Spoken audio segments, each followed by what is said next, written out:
செய்யணும்? சிவபெருமானுக்கு தெரியாமல் ஆமா ஏதாவது 2 உயிர்களை பிடித்து நம்ம இந்த சிமுளுக்குள்ள அடைக்கணும். 2 உயிரை பிடிச்சு அடைக்கணும். சிறிய சிமுளுக்குள்ள எந்த உயிரை பிடித்து அடைக்கலாம்? சிறிய சிமுளுக்குள்ள 2 யானையை பிடிச்சு அடைப்போமா? போகாது. ஆனையை போய் அதுல அடைக்க முடியுமாயா? ஆனை அடைக்க முடியாது. அப்ப நான் சொல்றேன், ஒரு 2 சிங்கத்தை பிடிச்சி அடைப்போமா? சிங்கத்தையும் அடைக்க முடியாது. சிங்கத்தையும் அடைக்க முடியாது, ஆணையவும் அடைக்க முடியாது. சிமிழ் இருப்பது ஒரு எலுமிச்சங்கனியின் வடிவம்தான். அந்த சிமிழுக்குள்ள எப்படி இந்த உயிர்களை அடைக்க முடியும்? பார்வதி கைலாசத்திலே சுத்துமுத்தும் பார்த்தார். சிறிய சிமிழுக்கு ஏத்த உயிரை பிடித்து அடைக்க வேணும் என்று பார்வதி எதை பிடித்து அடைத்தால் தெரியுமா?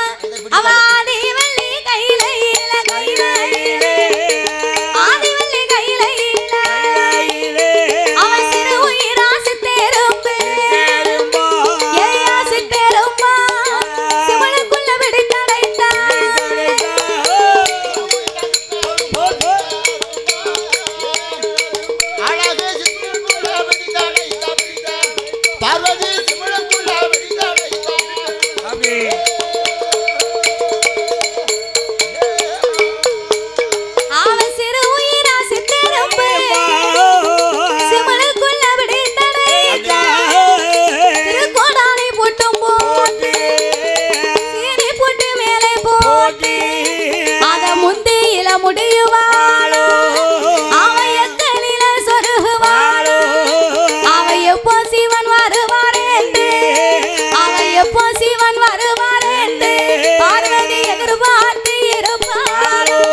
சித்தரும்பை பிடித்து அடைத்து ஆனரும்பையும் பெண்ணரும்பையும் பிடித்து அடைத்த பார்வதி சிமுளுக்குள்ள போட்டு பூட்டி சீனி போட்டு மேலே போட்டு திருக்கோடானை போட்டு பார்வதி முந்தியில முடிஞ்சா இடுப்புல சொருகுனா எப்ப ஆண்டவே வருவார்னு எதிர்பார்த்து வாசல்ல போய் உட்கார்ந்து இருக்கிறான்.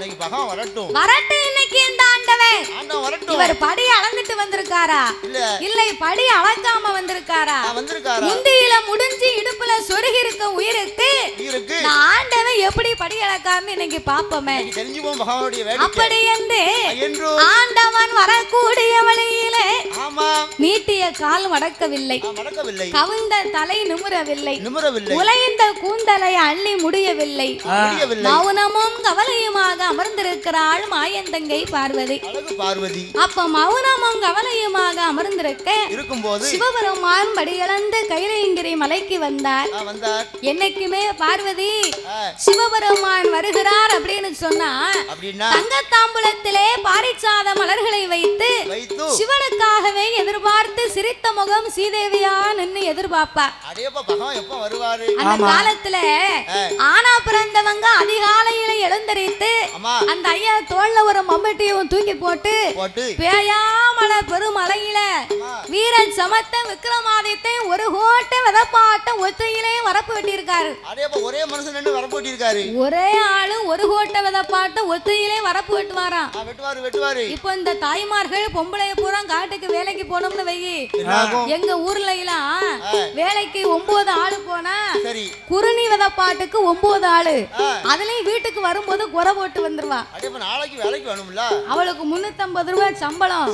போண்டா டீ, போண்டாவும் டீ. யாரு பொண்டாட்டி? பொண்டாட்டி இல்ல, 11 மணிக்கு போண்டாவும் டீ. நான் பொண்டாட்டியோடு பார்த்தேன். பொண்டாட்டி வீட்டுல இருப்பா. ஆமா. போண்டாவும் டீயும். சரி. அவளுக்கு ஆட்டோ சார்ஜ், வெத்தலை பாக்கு, சுண்ணாம்பு. சுண்ணாம்பு வேற போயில வேற. இவ்வளவும் கேக்கு. ஆனா அந்த அப்ப உள்ள காலத்துல வந்து ஒரு கோட்டை விதப்பாட்டம் ஒத்தையிலே நின்னு அந்த ஐயா வரப்பு வெட்டுனா அவர் மண்ணை வெட்டி எரியும் போது அந்த மண்வெட்டியில இருக்கக்கூடிய மண்ணு காப்படி மண்ணு முதுகுல விழுந்துருமா. அந்த அளவுக்கு மொங்க மொங்க மொங்கன்னு ஓங்கி வெட்டி எரிவார்ல. அவருக்கு சம்பளம் எவ்வளவுங்க? வெறும் 1.25 ரூபா. ரொம்ப கம்மியா இருக்கு. 1.25 ரூபான்னு அப்ப பெரிய துட்டு. பெரிய துட்டு. பிறகு அண்ணாச்சி வந்து நம்ம வெளில பூஜை பண்ணும் போது அண்ணாச்சி வந்தாரு. அண்ணாச்சி காணிக்க எவ்வளவு வைக்கணும் அப்படின்னாரு. சௌரியம் போல வைங்க அண்ணாச்சி அப்படின்னாரு. 250 ரூபா வச்சுட்டு போயிட்டாரு. அந்த காலத்துல காணிக்க எவ்வளவு தெரியுமா? 1.25 ரூபா. வெறும் 4 அண்ணா. ஆமா. இல்ல 10 பைசா அப்படிதான் வைப்பாங்க. அப்போ 1.25 ரூபாய் சம்பளத்தை வாங்கிட்டு வந்து அந்த ஐயா வீட்டுக்கார அம்மா கையில கொடுத்தா அந்த அம்மா என்ன செய்வா தெரியுமா? பெண்ணா பிறந்தவா இந்த ஐயா வரதுங்குள்ள வீட்டுல சோறு கறிய பொங்கி ஒரு முட்டையை கிட்டைய அவிச்சு அவருக்கு வெண்ணெய் கிண்ணிய போட்டு வச்சுட்டு அவர் வரும்போது சிரிச்ச முகம் சீதேவியா நின்னு எதிர்பார்ப்பாளாம். அப்ப சிரிச்ச முகம் சீதேவியா நின்னான்னா அந்த ஐயா வந்து பார்க்கும் போது அந்த அம்மா முகத்தை பார்த்தா களைப்பெல்லாம் காத்தா பறந்துருமா. பாதி களைப்பு காத்தா பறந்து போகும். அந்த ஐயா வந்த உடனே அவருக்கு நல்ல ஒரு சொம்பு தண்ணியை கொடுத்து ஏங்க நீங்க வேலைக்கு போயிட்டு வர இவ்வளவு நேரம் ஆயிடுதோ? ஆமா லேட் ஆகி போச்சு. நீங்க அழுத்து உட்கார வேண்டாம். கொல்லப்புறத்துல வெண்ணி போட்டு வச்சிருக்கேன் போய் குளிங்க. குளிங்க அப்படின்னு அந்த ஐயாவை குளிக்க சொல்லி இந்த அம்மா போய் முதுகு தேய்ச்சி விடுவாளாம். இந்த அம்மா முதுகு தேய்ச்சி விட்டானா எப்படி இருக்கும்? காட்டுல ஆணைய தூக்கி சுமந்தவருக்கு முதுகுல சின்ன பூனையை தூக்கி விட்டத மாதிரி இருக்கும். அம்மா கை பட்ட உடனே அவர் களைப்பெல்லாம் பறந்து போகும். ஆமா. அப்போ அந்த காலத்துல அப்படி தாய்மார்கள் கணவன்மாரை எதிர்பார்த்து நின்றுருக்காங்க. இப்ப யாராவது அப்படி எதிர்பார்க்காங்களா? இப்படித்தான் என்ன ஒரு ஆளு வர போட்டு கூப்பிட்டாரு ஒரு அண்ணாச்சி. ஆமா. நான் பெரிய மம்பட்டி ஒன்று ஒட்டி வச்சிருக்கேன் வீட்டுல. சரிப்பா. ஆமா காலையில எந்திச்சு 6 மணிக்கு போயிட்டேன். ஆமா. வரப்பு விட்டேன். போனோட பார்த்தா வரப்பு நல்லா நனைஞ்சு கிடந்துச்சு. நான் வச்சிருந்த கனத்த மம்பட்டி. ஆமா. வாங்கி ஒரு போடு போட்டேன். சரி. மம்பட்டி பூரா முங்கிட்டு மம்பட்டியை புடுங்கி பார்க்க புடுங்க முடிய மாட்டுக்கு. அம்மா. அப்புறம் தோட்டத்துக்கார கூப்பிட்டு புடுங்கி மறு மம்பட்டி வெட்ட முடியல. அவர் ஒரு கோட்டை விதப்பாட்ட ஒத்தையில வெட்டினாரு. இப்போ உங்களுக்கு போட்ட மம்பட்டியை புடுங்க பலம் இல்ல. எங்களுக்கு புடுங்க முடியல. நீங்க எல்லாம் வேலைக்கு போணுமாங்க. அப்படி இருந்தா நம்மள பொண்டாட்டி எப்படி மதிப்பா? சம்பளம் வேணுமா? தூக்கி போட்டு மிதிப்பா. ஆமா மதிக்க மாட்டா. ஆனா சிவபெருமானும் அதுபோல் உலகமெல்லாம் படியிழந்து வந்ததுனால பார்வதி எப்போதுமே சிரிச்சமுக சீதேவியா நின்னு எதிர்பார்ப்பா. ஆனா அன்னைக்கு ஆண்டவனை வாங்கன்னு கேட்கல, வந்தனம் செய்யல. ஏன்னு கேட்கல, எதிர்பார்த்த பேசல. அப்பதான் சிவபெருமான் யோசித்து பார்த்தார். என்னைக்குமே இப்படி இருக்க மாட்டாளே, இன்னைக்கு மௌனமும் கவலையுமா இருக்கிறாளே பார்வதிக்கு என்ன ஆச்சு? உடனே கைலைக்குள்ளே வந்த ஆண்டவன் அந்த பார்வதியை பார்த்து சிவபெருமான் என்ன கேட்டார் தெரியுமா? எடியம்மா பார்வதியே பார்வதியே ஏடியம்மா பார்வதியே என்ன மோசம் நடந்துதம்மா நான் பகவான் இல்லா வேலையில இந்த பார்வதிக்கு மாற்றம் என்ன? கடவுள் இல்லா வேலையில கண்களங்கி இருப்பதென்ன? சிவனார் இல்லா வேலையில சிவசக்திக்கு மாற்றம் என்ன?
சிவசக்திக்கு வந்த மாற்றம் என்ன?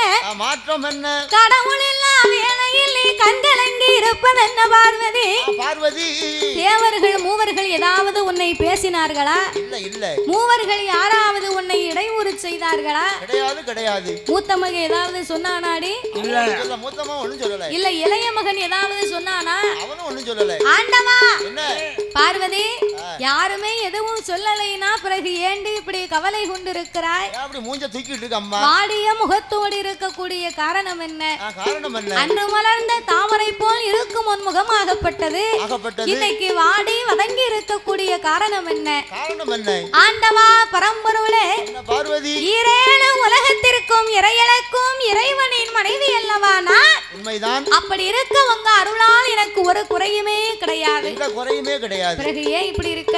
எப்படி மூஞ்ச தூக்கிட்டு இருக்க? ஆண்டவா, நீங்க உலகமெல்லாம் வழி இழந்து வாரேன்னு போனீங்க. ஆமா போனேன். உலகத்திலே உள்ள மனுக்கள் எந்த உயிருக்கெல்லாம் நீங்க படியிழந்து வந்தீங்க? இது என்ன கேள்வி? பார்வதி, உலகத்தில் என்னால் படைக்கப்பட்ட மனுக்கள் அத்தனைக்கும் ஆண்டவன் படி இழந்திருக்கேன். ஒரு முட்டை கோழியாகப்பட்டதா இருந்தாலும் சிறிய மாங்கொட்டைக்குள் இருக்கக்கூடிய வண்டாக இருந்தாலும் கல்லுக்குள் இருக்கும் தேரைக்கும் கருப்பையுக்குள் வாழும் சிசுவுக்கும் முட்டைக்குள் உருவாகும் குஞ்சுக்கும் மாங்கொட்டைக்குள் இருக்கும் வண்டுக்கும் என் உயிரும் தப்பாமல் நான் இறையிழந்து வந்திருக்கிறேடி. ஆண்டவன் மீது உனக்கு என்ன சந்தேகம்? உனக்கு ஆண்டவன் மேல சந்தேகம் வரலாமா? ஒரு குடும்பமான வீட்டுல வாழக்கூடிய குடும்பத்துல, கணவன் மனைவி வாழக்கூடிய குடும்பத்துல வீட்டுல சந்தேகம் வரக்கூடாது. சந்தேகம் என்பது வந்து ஒரு கொடிய நோய், பெரிய நோய். சந்தேகம் என்பது வாசல்ல முன் வாசல் வழியா வந்துச்சுன்னா அந்த வீட்டுல சந்தோஷம் பின்வாசல் வழியா ஓடிடும் சொல்லுவாங்க. ஆமா, பின்வாசல் இல்லைன்னா சந்தன் வழியா சந்தை பிச்சுட்டு போயிரும்னு சொல்லுவாங்க.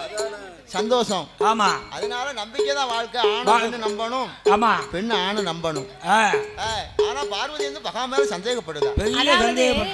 பகவான் மீது சந்தேகம் வந்தாலும் வரலாமே தவிர சரி என்னுடைய படியிழப்பு மீது உனக்கு சந்தேகமே வரக்கூடாது. ஒரு நாளும் வரக்கூடாது. உருவத்தால் ஒரு பாறை என்பது பெரியது. அந்த பெரிய பாறைக்குள்ள ஒரு சிறிய தேன தவக்கா உயிரோட வளருதுன்னு சொன்னா அது யாருடைய மகிமை? யாருடைய மகிமை? அது இந்த இறைவனுடைய செயல். ஒரு கோழியாகப்பட்டது முட்டையிட்டு 21 நாள் அடைகாத்து 22ஆம் நாளையிலே கோழி முட்டைக்குள்ளிருந்து கோழி குஞ்சு வருதுன்னா அது யாருடைய செயல்?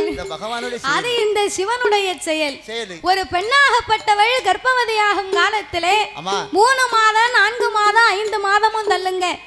5 மாதம்னு சொன்னால் அவள் அறவயிறு பூரணம். அந்த அம்மாளாகப்பட்டவா 10 மாதம் உச்சும் பச்சு 300 நாள் திகைந்து ஒரு பிள்ளையை பச்சு எடுக்கிறான்னு சொன்னா அது யாருடைய செயல்? அது இந்த சிவனுடைய செயல். அப்போ ஆண்டவன் என்னால் சிவபெருமானால் கூடாத காரியம் எதுவுமே இல்லையடி. நான் எல்லா உயிருக்கும் படி இழந்திருக்கும் போது நீ எப்படி சந்தேகப்படலாம்? அப்பந்தான் பார்வதா தேவி சொன்னார், ஆண்டவா எல்லா உயிருக்கும் படி இழந்தேன் என்று நீங்க சொன்னாலும் உங்களுக்கு தெரியாமல் என்னிடத்திலே 2 உயிர்கள் பட்டினியாக இருக்கு. ஒரு நாள் இருக்காது. ஏய் பார்வதி, அது எப்படி எனக்கு தெரியாமல் பட்டினியா இருக்கும்? அது எப்படி இருக்க முடியும்? ஏண்டா ஆண்டவனாகிய பகவான் ஏடி அம்மா பார்வதி, ஏடி அம்மா பார்வதி, என்னுடைய வார்த்தையே பட்டினியா இருக்குகின்ற உயிரதையும் எடுத்துவா சிவபெருமான் சொன்ன போ அதை கேட்ட பார்வதி அப்படியே ஆட்டுமன்று முந்தானைய உரைக்கால சிச்சுமிழ திறக்கால சிச்சுமிழ திறந்த போ அடைத்து வைத்த எறும்பரு ஆனெரும்பும் பெண்ணரு தின்னு மட்டும் தின்னிருக்கு முடியாம வைத்திருக்கு உன்ன மட்டும் உன்னிருக்கு உன்ன மட்டும் உன்னிருக்கு முடியாம வைத்திருக்கு உன்ன மட்டும் உன்னிருக்கு உன்ன முடியாம வைத்திருக்கு.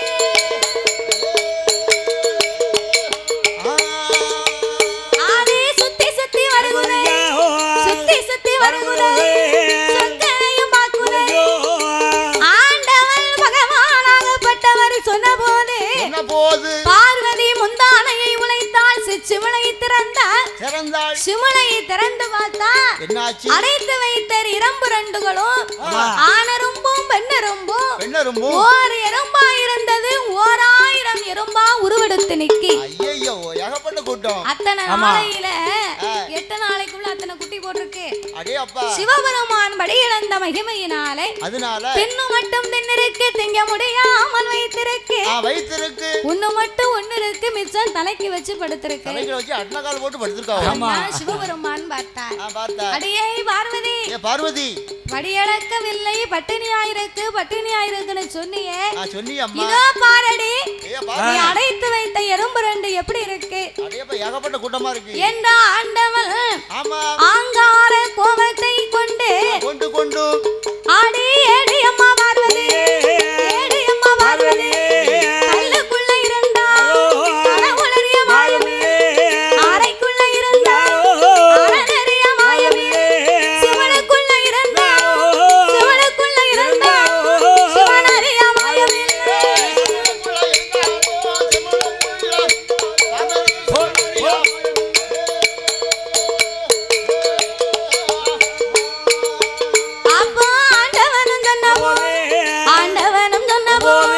அதை கேட்ட பார்வதி ஏய் பார்வதி பார்வதி அறைக்குள் இருந்தாலும் நான் அறநறியாத மாயம் கிடையாது சிவனுக்குள் இருந்தாலும் சிவனறியாத மாயம் இல்லை பார்வதி கல்லுக்குள் இருந்தாலும் கடவுள் அறியாத மாயம் உண்டு கிடையாது பகவான் என்றும் அறியாமல் கட்டிய கணவனாக நான் உன்னை மன்னித்தாலும் கொண்ட கணவனுக்கு செய்த பாவம் உனக்கு ஒரு நாளும் தீராது கடவுளாக மன்னிப்பேனே தவிர கட்டிய கணவனா உன்னை மன்னிக்க மாட்டேன் கொண்டவனை பரீட்சை செய்த கொடிய பாவத்தை கண்டிப்பா நீ தீர்த்தே ஆகணும் ஆளனை பரீட்சை செய்த அதிக பாவத்தை நீ தீர்க்க வேண்டும் பார்வதி அப்படின்னு ஆண்டவன் சொன்ன உடனே பார்வதி யோசித்து பார்த்தா கட்டிய கணவனுக்கு செய்த பாவத்தை தீர்க்கணும்னா யாரால முடியும்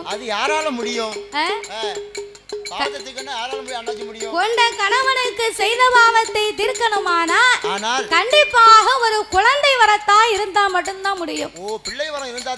அதாவது குழந்தையும் தெய்வமும் ஒன்று என்று சொல்லுவார்கள். ஒரு ஆணுக்கும் பெண்ணுக்கும் கணவன் மனைவிக்குள்ள ஒரு சண்டை சச்சரவு வருதுன்னு வைங்க. வரும்போது அந்த ஐயா கோவத்துல பேசுவாரு. என்ன பேசுவாரு? வெட்டிடுவேன் குத்திடுவேன் உன்னை தூக்குல தொங்க விட்டுருவேன் பாரு. பக்கத்துல ஒரு பிள்ளை வந்து அவர் முந்தி வேட்டியை பிடிச்சு இழுத்தா அந்த ஐயாவுக்கு கோபம் எல்லாம் காத்தா பறந்துரும். இந்த அம்மா ஒரு பிள்ளையை தூக்குவா அவ பாட்டுக்கு கோபத்துல புறப்பட்டு போயிருவா. பிள்ளைக்காக வாழ வேணும் என்று மறுபடியும் வாழ ஆரம்பிப்பார்கள். அதனால் இந்த சிவனுக்கு இருக்கக்கூடிய கோபத்தை தீர்க்கணும் ஆண்டவனை பரிசோதனை செய்த பாவத்தை நாம தீர்க்க வேண்டுமானால் கண்டிப்பா ஒரு பிள்ளை வரம் இருந்தா தான் நமக்கு சரியா வரும் அப்படின்னு பார்வதி நினைத்துக் கொண்டிருக்கும் நேரையிலே அந்த தருணத்தில் இந்த அழகான நேரத்தில் பாடும் நாமளுக்கு பரிசளிக்க வேண்டும் என்று அன்பும் பாசங்களும் நிறைந்து அம்பா சமுத்திரத்தை சேர்ந்த நம்ம ஊரு எம் சுடலை ராஜன் அண்ணார் அவர்களின் அன்பு கரத்தாலே நாமளுக்கு முதலாகவே 103 லட்சத்தை அன்பளிப்பாகவே அள்ளி கொடுத்து உள்ளார்கள். அவர்களுக்கு அடுத்தபடியாக பணம் கொடுத்தார்கள். ஆனால் பெயரை சொல்லவில்லை. அதுதான் பெருந்தன்மை குணம் என்பார்கள். அப்படி ஒரு அருமை அம்மா அவர்கள் அன்பு கரத்தாலே நாமளுக்கு 103 லட்சத்தை பரிசளித்து உள்ளார்கள்.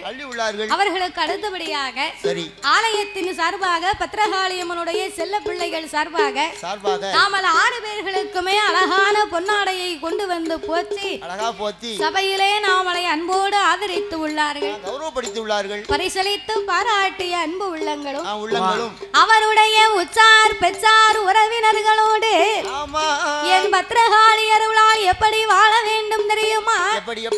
வாழ வேண்டும் வளர வேண்டும் வாழ வேண்டும் வளர வேண்டும் மலை முருகன் அருளாலே மலை முருகன் அருளாலே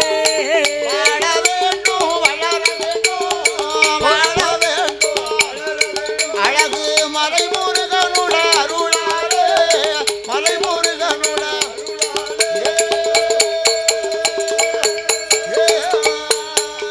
அவர் ஒன்று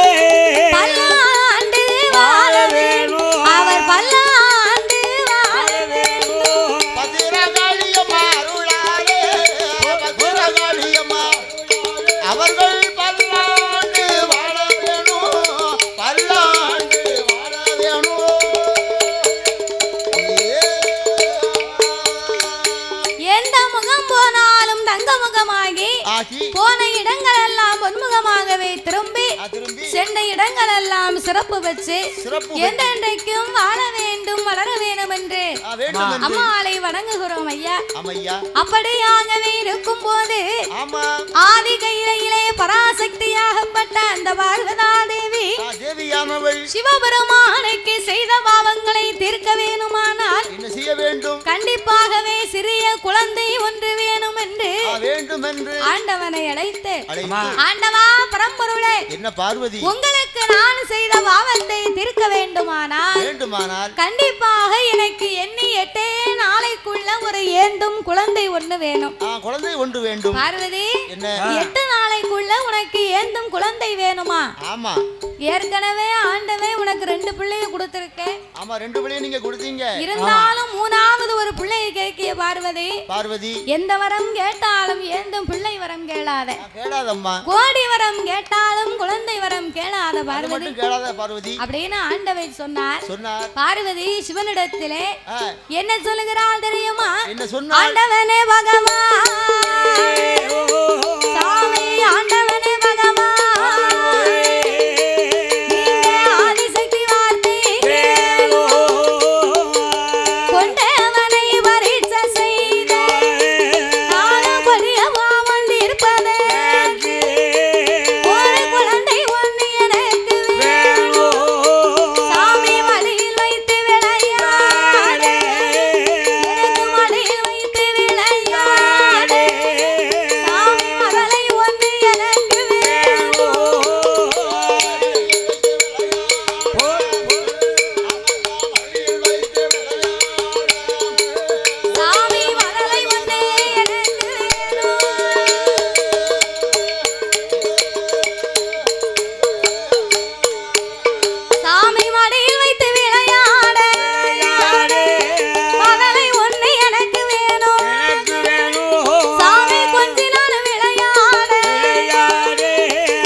அப்படி ஒரு பிள்ளைய நான் எங்க போய் பார்க்க? ஆமா, ஒரு பிள்ளையை பெற்று எடுக்கணுமானால் 10 திங்கள் ஆகும்.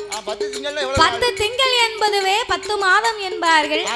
10 மாதம் 300 நாள் சுமந்து பெற்றெடுக்கக்கூடிய பிள்ளையே உலகத்துல அரையும் குறையுமா கையும் காலும் ஊனமா பிறக்கு.